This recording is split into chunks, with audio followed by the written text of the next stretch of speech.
America और भारत से बिगड़ते संबंधों के बीच चीन की यूरोप को साधने की कोशिश अब नाकाम होती दिख रही है।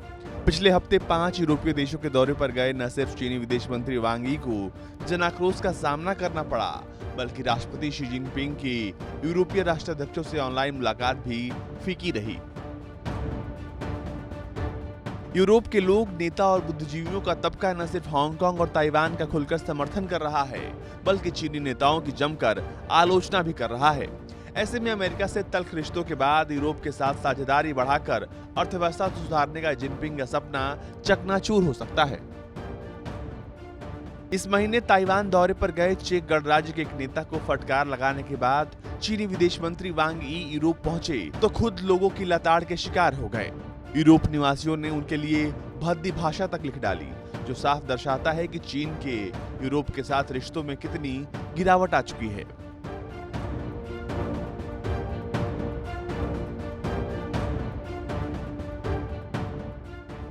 पराग के जिला मेयर पावले नोवोतनी ने लिखा कि आपको शर्म आनी चाहिए। नोवोतनी ने चीनियों को विचारहीन और जोकर तक करार दे दिया। साथ ही उन्होंने दुनिया से माफी मांगने की भी नसीहत दी।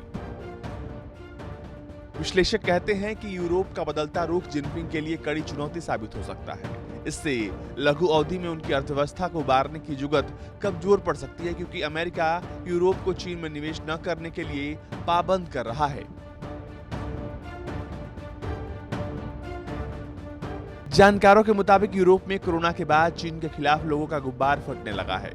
पहले चीन की महामारी रोकने में विफलता और फिर घटिया मास्क कूटनीति उल्टी पड़ गई है। खास तौर पर नीदरलैंड और स्पेन जैसे देशों को दोयम दर्जे के मास्क और सुरक्षा उपकरण बेचने के बाद तो वहां सरकार और लोगों की भावनाएं भड़की हुई हैं।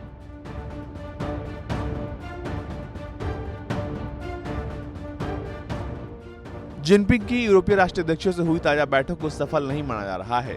विश्लेषकों का कहना है कि पहले दोनों पक्षों के बीच घनिष्ठ आर्थिक संबंध पनप रहे थे, लेकिन मौजूदा सूरत-ए-हाल में निवेश के मोर्चे पर कोई खास तरक्की नहीं हुई है।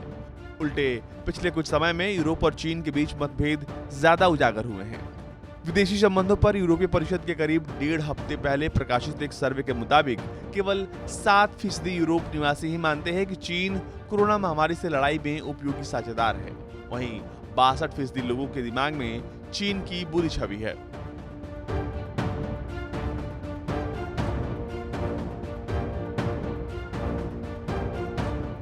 ब्यूरो रिपोर्ट, भारत तक।